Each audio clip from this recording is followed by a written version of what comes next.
세계에서 가장 비싼 미술 작품이 뭔지 아십니까? 모나리자로 알고 있죠. 자, 가장 비싸게 레코딩, 기록된, 역사상 거래된, 실물 거래된 미술 작품 중에서 가장 비싼 것을 이야기합니다. 그것은 레오나르도 다빈치의 그림인데 실바르토 문디라고 합니다. 실바르토 문디, 영어로 하면은 The Savior of the World, 예수님을 그린 작품이에요.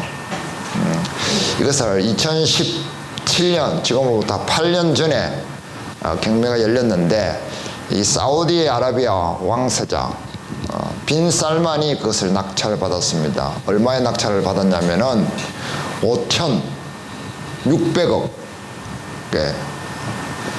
낙찰을 받아가지고 전시를 안 하고 어디 자기 지하 창고에다가 이렇게 딱 보관 중이라고 합니다. 그래서 사우디가 나중에 네옴시티 있죠. 네옴시티를 쫙 만들고 난 뒤에 거기다가 전시하려고 이 미술품들 이런 것들을 세계적인 예술품들을 이렇게 지금 끌어모으고 있다. 뭐 그런 얘기를 하더라고요. 그러면은 이 모나리자는 얼마일까요? 이거보다 쌀까요? 비쌀까요? 5,600억보다. 똑같은 레오나르도 다빈치의 작품이죠. 비싸요. 얼마나 비쌀까요?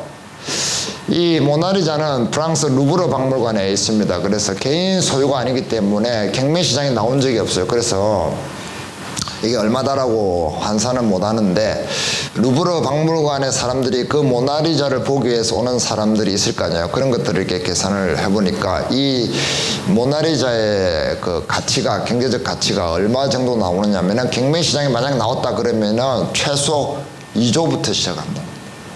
2조부터 많게는 40조까지 오를 것이다 라고 얘기를 한다는 거죠.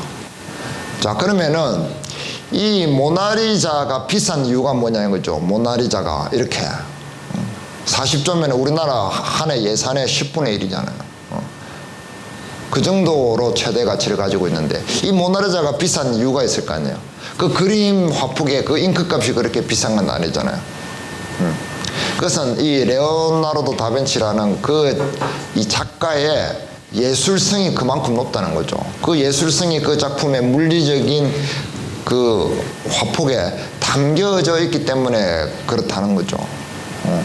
그래서 이 물리적인 그림은 찐빵에 해당되는 거고 다빈치의 그 예술성은 앙코라고 할 수 있는 겁니다. 어느 정도냐면은 이 모나리자 우리가 그림을 많이 봤잖아요.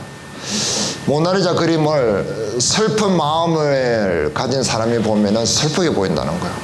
그런데 모나리자를 볼 때에 내 마음이 기쁘면은 웃는 것처럼 웃상으로 보인다는 거예요. 그 정도로 이 다빈치의 예술성이 정말 사람의 혼을 불어넣었다고 하잖아요. 정신을 불어넣어서 거기에 투영을 시킨 그 정도의 예술성이 있다는 거죠. 그래서 이 작품이 비싸다고 할 수 있습니다. 자, 우리가 보는 이 물리적인 세계, 자연 세계라고 하죠. 그러나 우리는 창조 세계라고 불러야 됩니다. 하나님이 창조 세계, 물리적인 창조 세계 얼마나 가치가 있을까요? 미국 한 나라만 가지고 옛날에 한 50년 전에 천조국이라고 불렸잖아요. 천조가 넘는 나라. 그러면 이 물리적인 하나님의 창조 세계는 얼마나 비쌀까요? 가치가 있을까요? 최소한 1,000조 이상은 하겠죠. 그러면 하나님이 빚어 우리 사람의 가치는 얼마나 될까요? 자, 이 물리적인 세계가 찐빵이라고 본다면은 이 하나님의 창조 세계가 찐빵에 비유를 하면은 그러면 앙코는 무엇입니까? 하나님의 창조 솜씨, 하나님의 능력, 그것이 앙코라는 거죠. 그래서 우리가 자연 세계를 볼 때 하나님의 그 창조 솜씨를 들여다봐야지 이 물리적인 것에만 계속 몰두를 하면은 앙코 빠진 찐빵을 먹는 격이라는 거죠. 그럼 우리 인간은 어떠냐는 거죠. 인간의 바디는 찐빵에 해당하잖아요. 그럼 우리 인간의 앙코는 뭐예요? 앙코는 뭐예요? 앙코는 영혼이잖아요. 그럼 우리 인간의 가치가 얼마나 되겠냐는 거죠. 몸과 영혼이 결합된 하나님의 이 작품, 작품이 내가 얼마나 비싼지 우리 스스로 알고 있죠. 그럼 모나리자보다 싸요, 비싸요? 비싸요. 왜? 모나리자 줄 테니까 네 목숨을 내놔 하면은 안 주죠. 특수한 상황에서 극단의 의지를 표출하지 않는 이상은, 정상적인 사람은 모나리자를 준다고 해서 내 목숨을 주지 않습니다. 그만큼 나를 그렇게 가치 있게 생각을 한다는 거죠. 그런데 사실은 나의 가치는 누구에게 물어봐야 돼요? 남편이나 아내에게 물어봐야 되겠죠. 부부가 있는 사람은. 모나리자 줄 테니까 남편 팔래요? 자, 모나리자가 한 2천만 원, 2억 정도 한다면은 안 팔 수도 있겠죠. 근데 모나리자 2조래 그러면은 남편 팔까요, 안 팔까요? 아내를 팔까요, 안 팔까요? 그렇게 물어봐야지 진짜 우리가 가치를 알 수가 있는 겁니다. 자, 사람의 가치를, 내가 나의 가치를 그렇게 높게 생각하고 있다면은 타인에 대해서도 어때야 돼요? 똑같은 가치를 적용해야 돼요, 안 해야 돼요? 적용해야죠. 내 목숨은 모나리자를 줘도 안 팔 거면서 다른 사람은 2천만 원, 200만 원 가지고도 아웅다웅 싸우고 원수가 되잖아요. 팔아먹잖아요.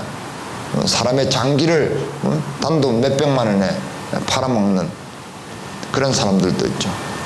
내 자식은 오냐오냐 하고 금덩어리 다루듯이 하지만은 다른 자식은 얼마나 학대하고 때리고 비방하고 그런 사람들이 얼마나 많아요. 가치를 모르는 거예요. 앙코를 모르는 거예요. 앙코를. 찐빵만 관심 있고 찐빵에만 몰두되어 있기 때문에 모르는 거죠. 오늘 본문이 그렇다는 겁니다. 항상 등장하는 이 꼰대 아저씨들, 수염난 아저씨들 있잖아요. 그런 사람들이 금식과 안식일에 대한 찐빵에만 몰두해 있고 앙코는 놓쳐버리고 잃어버린, 거기에 대해서 논쟁을 하고 있는 겁니다. 그래서 예수님께서는 그들에게 금식과 안식일에 대한 그 앙코를 놓치고 있는 부분에 대해서 깨우침을 주시려고 하고 있는 거죠. 자, 먼저 우리가 금식에 대해서 나오잖아요. 자, 이 금식은 구약에는 보면은 레위기서에 보면은 금식에 대한 내용이 나오는데 1년에 한 번 대속죄일에 금식을 했어요. 민족적으로.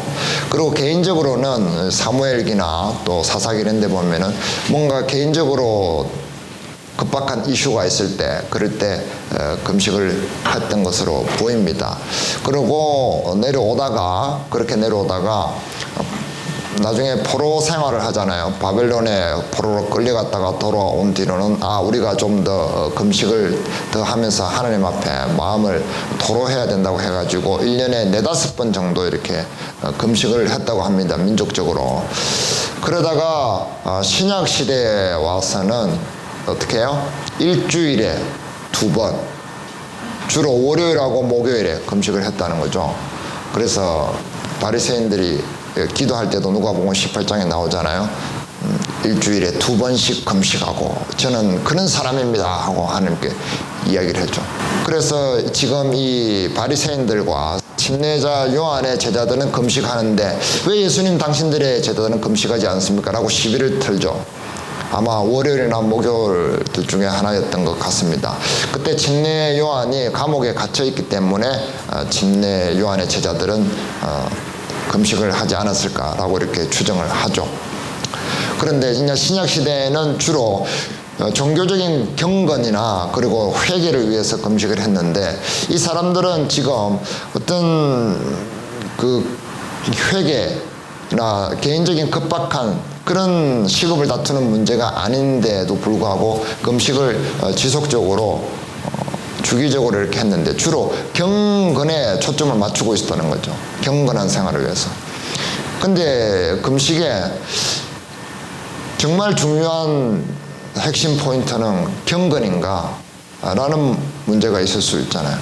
과연 하나님께서는 금식을 명하실 때 경건 때문에 금식을 하라고 했느냐? 아니면 다른 문제 때문에 금식을 하라고 하셨는가? 그것을 따져봐야 되는 거죠. 그 앙코를, 그 핵심을 한번 알아봐야 되는 겁니다. 그것에 대해서 예수님께서는 가르치심을 주시려고 하는 거죠. 그러시면서 뭘 얘기하시냐면은 19절 봅니다. 예수께서 그들에게 이르시되 혼인집 손님들이 신랑과 함께 있을 때 금식할 수 있느냐? 신랑과 함께 있을 동안에는 금식할 수 없느니라. 갑자기 혼인집에서 신랑 잔치 이런 비유를 가지고 들어온단 말이에요. 왜 그랬었을까? 금식은 때가 있다는 것을 이야기를 하는 겁니다. 금식은 어떨 때 금식을 했느냐는 거죠. 금식은 왜 필요한 것인가? 때에 맞게끔 해야 된다는 것을 먼저 언급을 하십니다. 이스라엘 백성들은 인생 가운데 가장 즐거운 날이 무엇이냐면 혼인하는 날이라고 규정을 했습니다. 그 사람들은 혼인하는 날이 일생 동안 가장 즐겁고 기쁜 날이다. 그래서 혼인잔치를 일주일 동안 했어요. 하루만 한 것이 아니라 일주일 동안 하다 보면은 월요일하고 목요일이 걸려요, 안 걸려요? 걸리잖아요. 그러면은 이 혼인잔치를 할 때 금식을 해야 돼, 말아야 돼? 규정대로만 하려면은 해야 되잖아요. 법대로만 하려면은. 그런데 이 혼인잔치 날에는 금식을 면제를 해줬어요, 또. 그러면은 이 바리새인들과 서기관들 입장에서 보면은 그들도 알고 있다는 거잖아요. 이 날을 지키는 것이 아니라 중요한 것은 그 의미라는 것을 알고 있다는 거죠. 자기도 알고 있으면서 그 앙코가 무엇인지 대충은 알고 있으면서 껍데기에 그 칠에 치중했다는 것이죠. 그래서 면제를 해주었다는 거죠. 그것을 예수님께서 딱 들고 사례를 들고, 야, 너희들이 혼인잔치 할 때는 금식하지 말라고 하잖아. 그러면서 너희들 왜 지금 위에 보면은 예수님께서 죄인들과 세리들과 먹고 마시고 하잖아요. 그러는 일들이 있은 뒤에 이 금식하지 않는다고 시비를 타느냐는 거죠. 거기에 대해서 얘기를 하시는 거죠. 때가 있다는 거죠. 금식은 어떤 때 했느냐면은 구약에는 속죄일 날 했다고 했잖아요. 죄에 대해서 깊은 회개가 필요할 때, 이 죄를 내가 어떻게 처리하지 못하기 때문에 하나님께 요청할 수밖에 없을 때, 하나님께 대해서 항복을 할 때, 선언할 때, 그럴 때 금식을 하고 자기의 마음의 갈망을, 자기의 마음의 가난함을 표출하는 용도로 썼다는 거예요. 사람이 사람을, 자기가 자기를, 죄를 없이 하지 못하잖아요. 그 죄를 해결하시는 분은 하나님이기 때문에 그 강력한 요청을 위해서 속죄일 날 회개를 했던 겁니다. 그것은 무엇을 얘기해요? 생명의 긴박함을 얘기합니다. 생명의 긴박함. 죄 때문에 사람은 심판을 받고 죽기 때문에 죽음과 밀접한 연관이 있기 때문에 그렇다는 거죠. 그래서 이 금식은 다급할 때 하는 거예요. 다급할 때. 뭔가 급할 때. 한나도 애를 못 낳으니까 자기한테는 가장 긴박하고 절박한 문제가 애 낳는 거였어요. 사무엘을 얻을 때까지 안 먹잖아요. 남편이 먹으라고 막 권해도 안 먹잖아요. 예를 들면 이렇잖아요. 어떤 아버지가 직장에 가서 열심히 일하고 난 뒤에 점심시간에 너무 배가 고파서 식당에 가서 맛있게 밥을 먹고 있는데 전화가 오는 겁니다. 아이가 교통사고를 당해서 병원에 실려갔다는 전화를 받으면 어떻게 해요? 아버지들이 지금 점심 먹고 있으니까 점심 먹고 좀 이따가 갈게 라고 아무도 이야기하지 않는다는 거잖아요. 숟가락을 바로 놓고 그때부터는 식욕이 완전히 떨어지는 겁니다. 바로 달려가잖아요. 그래서 아이가 안전하다는 그런 소식을 의사로부터 듣기까지는 먹지 않는다는 거죠. 저도 효빈이가 태어날 때 집사람이 병원에 갔단 말이에요. 그때는 이 남편들을 병원에 와봐야 할 일이 없기 때문에 집에 가라고 했어요. 그 병실에 들어가지도 못하고 분만실에 들어가지도 못했단 말이에요. 그래서 저는 새마을금고에 출근해서 근무를 하고 있는데 이 출산했다는 소식이 안 들리는 겁니다. 그리고 나중에 오후 한 4시쯤인가 돼서 전화가 왔는데 남편분 빨리 오라는 거예요. 그래서 달려갔어요. 지금 산모가 애가 잘 출산이 안 된다. 자연분만이 안 될 것 같다. 그래서 어떻게 수술을 하라는 거예요. 수술 동의서에 적으라는 거예요. 그래서 종용을 받고 동의를 했죠. 그리고 난 뒤에 애가 수술을 잘 마치고 태어날 때까지 밥을 먹었을까요? 안 먹었을까요? 그래서 이 금식은 밥을 굶는 것은 어떤 생명을 다투는 위급한 상황, 그리고 깊은 죄에 대한 회개가 필요할 때, 그럴 때 대표적으로 금식을 한다고 우리는 볼 수 있습니다. 그러면은 이 지금 본문의 상황에서 그런 상황이었냐는 거죠. 그런 상황이 아니잖아요. 그러면서 예수님께서는 뭐라고 말씀하시냐면은 생배 조각을 낡은 옷에 붙이는 자가 없나니 만일 그렇게 하면은 기운 새 것이 낡은 그것을 당기어 헤어짐이 더하게 되느니라. 새 포도주를 낡은 가죽 부대에 넣는 자가 없나니 만일 그렇게 하면은 새 포도주가 부대를 터뜨려 포도주와 부대를 버리게 되리라. 오직 새 포도주는 새 부대에 넣느니라 하시니라. 생배 조각 그리고 새 포도주 이야기를 하시는 거예요. 지금은 옛날처럼 그렇게 금식하던 때가 아니라 때가 바뀌었다. 그렇기 때문에 금식하는 방식도 바뀌어야 된다. 너희는 지금 그 때를 모르고 있다. 때조차 모르고 있지 않느냐. 그런데 무슨 금식 이야기를 늘어놓고 그걸 가지고 골목대장질을 하려고 그렇게 하느냐라고 이 수염난 아저씨들에게 예수님께서 혼을 내시는 겁니다. 때도 모르는 거죠. 혼인집에 와가지고 밥상 그릇싸게 차려주니까 먹지도 않고 먹지 않겠다고 버티고 떼쓰면서 고집을 부리면서 다른 사람도 먹지 말라고 억지를 쓰는 거예요. 그런 격인 겁니다. 예수님께서 그것을 얘기하시는 겁니다. 자, 금식을 했던 궁극적인 목적은 무엇이냐면은 생명의 긴박성을 위해서 그랬잖아요. 지금 상황이 안 좋다는 거예요. 지금 상황이 굉장히 생명에 지장을 줄 만한 그런 상황이고 지금 상황이 굉장히 bad, 안 좋다 이 말이에요. 그래서 이 나쁜 상황에서 탈출하고 싶은데 내 스스로 탈출할 능력이 없기 때문에 하나님께 강력하게 요청을 해서 더 나은 상황으로 만들어 달라고 하는 그런 소원인 거예요. 지금 뭔가 안 좋단 말이에요. 아프거나 병들거나 다치거나 힘들거나 우울하거나 지금 뭔가 안 좋아요. 굉장히 안 좋아. 내 스스로 해결할 그 한계치를 이미 넘었어요. 그래서 그것을 깨트리고 그러한 상황에선 회복되는 상황으로 더 나은 상황으로 만들어주세요라는 거예요. 나쁜 상황을 좋게 만들어주세요라는 거라는 거죠. 한마디로 이야기하면은. 그 나은 사랑, 좋은 상황의 최고점이 무엇이냐면은 예수님이잖아요. 예수님이 주시는 영원한 생명의 기쁨, 즐거움, 그것이란 말이에요. 그래서 그 실체가 왔는데, 그 실체가 이미 왔는데 나는 여전히 금식을 하면서 하나님 중에 힘들어요. 좋은 상황을 만들었어요.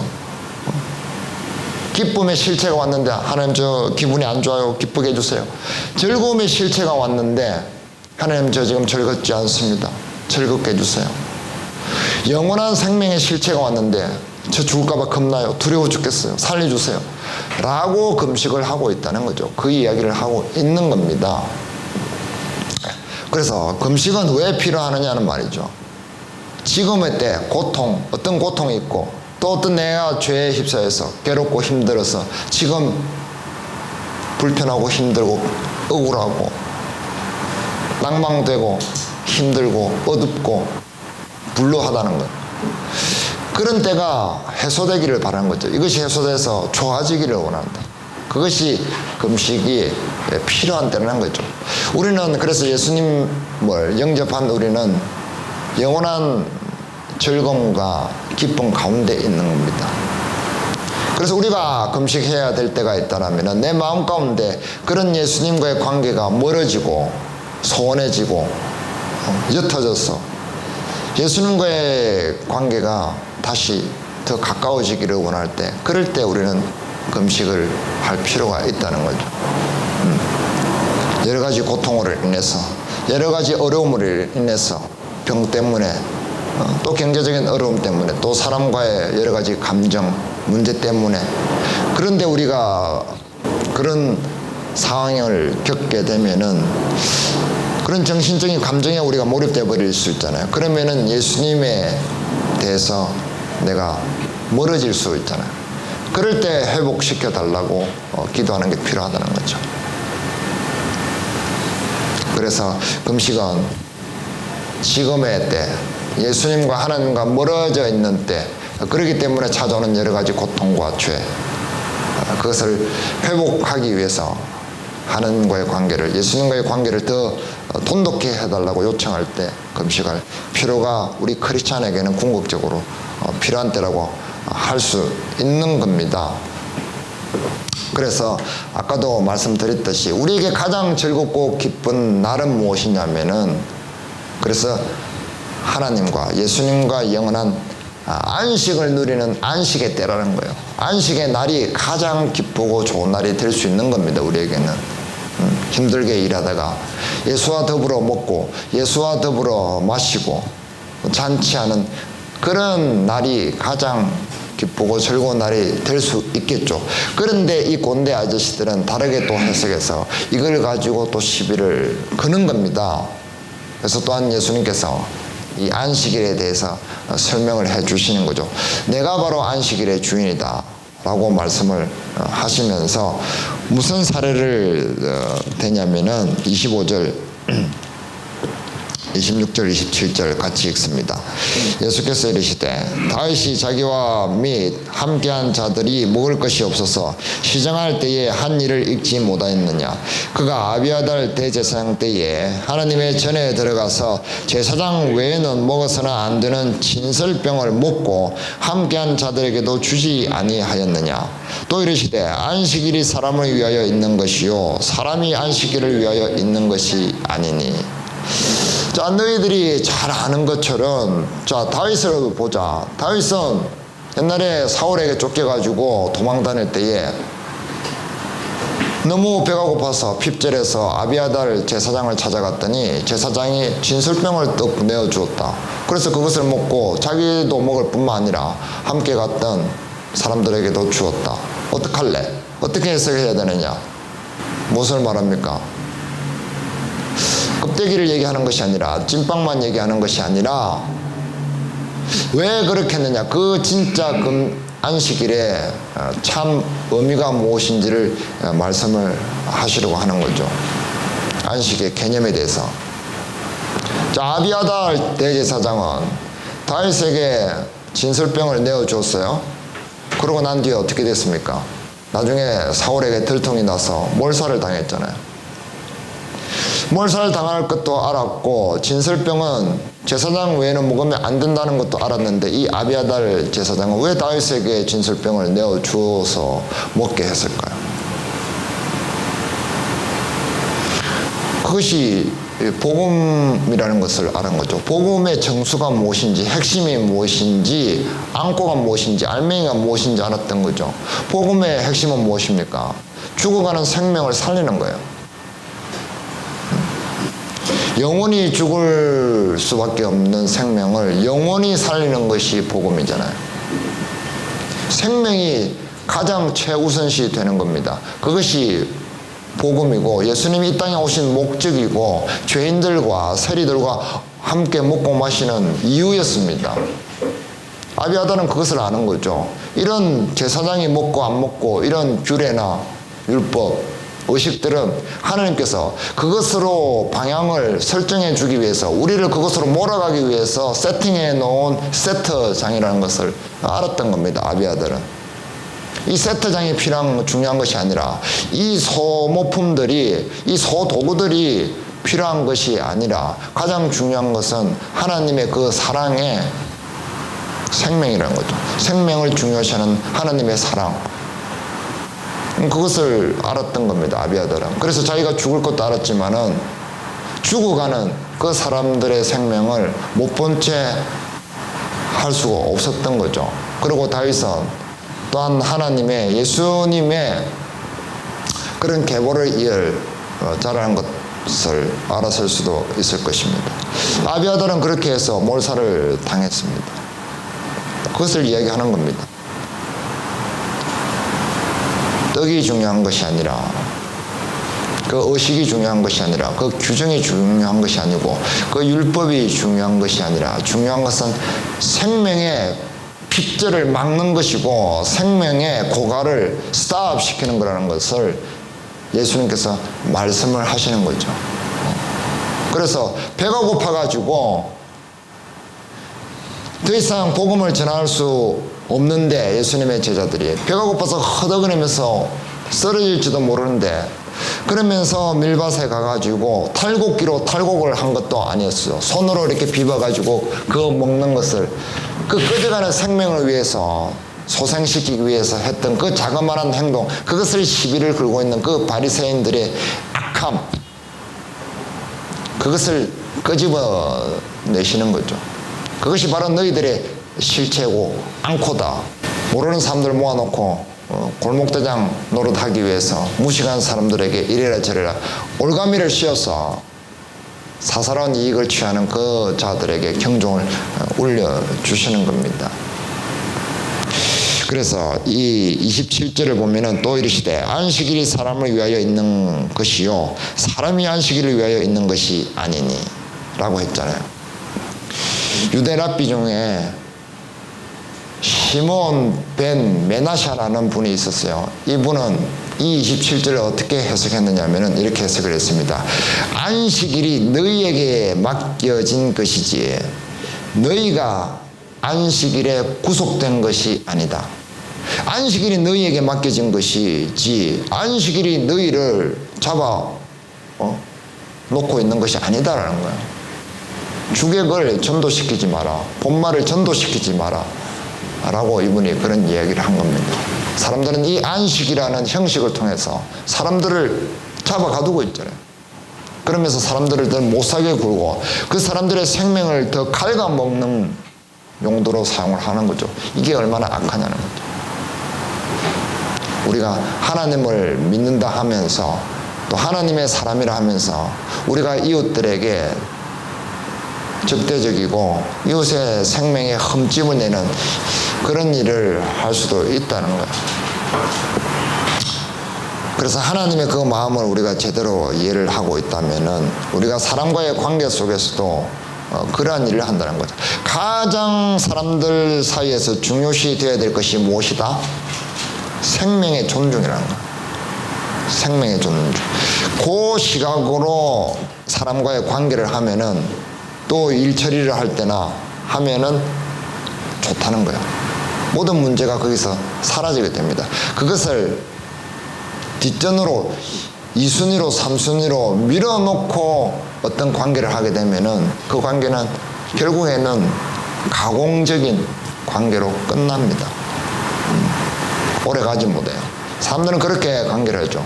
물질적이고 조건적이고 눈에 보이는 것들을 가지고 사람들과 계속 관계를 맺죠. 그러니까 그것은 깨어지는 거예요. 영원하지 못하고 눈에 보이지 않는 하나님의 사랑의 속성이 담겨져 있는 생명을 중시하는 마음. 내가 이런 말을 하면 저 사람이 생명에 타격을 받지 않을까? 기분이 나쁘지 않을까? 저 사람이 얼마나 힘들어할까? 괴로워할까? 이게 저 사람을 괴롭히는 것이지 않을까? 라는 생각, 이런 생각들이 생명을 존중해 하는 말이고 글이고 행동이잖아요. 그 행동 방식이 얼마나 가치가 있느냐, 그것이 모나리자보다도 더 가치가 있느냐의 문제라는 거죠. 그것은 하나님과의 관계 속에서 나타나는데 그 하나님과의 올바른 관계 속에는 관계는 사람들과의 관계 속에서 증명이 된다는 거예요. 그것을 증명하라는 것이 하나님이 믿음 있는 자들에 대한 요구입니다. 그런 생활 방식을 가지고 있는 것이 그것이 하나님을 예배하는 삶이라는 거예요. 하나님께 돈을 바치고 봉사를 하고 이런 것이 이순이라는 거예요. 그런 것이 우선이 아니고. 자, 그래서 우리는 생명을 가장 존중하고 중요시하는 그런 하나님의 사랑, 그것을 안식일에서 뽑아내야 될 가장 중요한 개념이라는 거죠. 이 생명 존중은 어느 때? 항상이라는 거예요. 항상. 그리고 얼마나 가장 중요하다는 거예요. Most important thing, concept, thinking, 생각이고 개념이고 물질이고 물질 그 자체고 그것이 그래서 그것을 우리가 2순위, 3순위로 미뤘을 때 인간사의 모든 문제들이 생긴다는 거죠. 자, 그래서 결론은 무엇이냐면은 오늘은 질문이 두 가지밖에 없어요. 결론은 무엇이냐면은 이 생명 존중을 항상 때에 대해서 금식은 때가 있지만은 이 생명 존중은 항상 가장 중요한 일이라는 그런 인식이 있어야 된다는 거죠.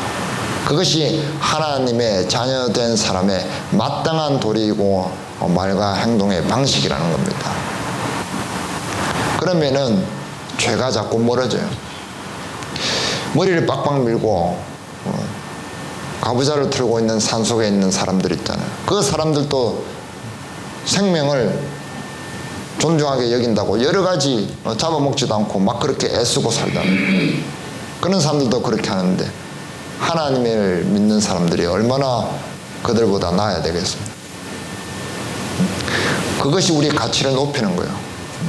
그것이 우리를 값비싸게 하고 하나님의 예술성을 우리 스스로 드러내는 겁니다. 이웃만 그렇게 하는 것이 아니라 잘못하면 호구가 될 수 있어요. 나도 그렇게 해야 돼. 나도 상호 이웃이 나에 대해서 그렇게 가치를 인정해 주지 않는데 내가 굴욕적으로 할 필요는 없는 거예요.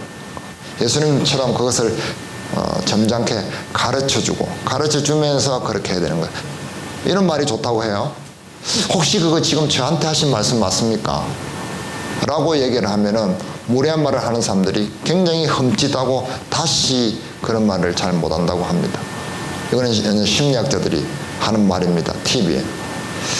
그래서 상대방도 나에게 굉장히 존중하지 않는 그런 말과 행동을 할 때에 막 억지로 막 참을 필요는 없습니다. 점잖게, 그게 동요할 필요는 없지만 점잖게 일러주고 또 나도 굉장히 그렇게 존중을 해주면은 관계가 나빠지지 않으면서 하나님의 그러한 사랑을 우리가 함께 공유할 수 있게 되는 겁니다. 마치고 기도하겠습니다.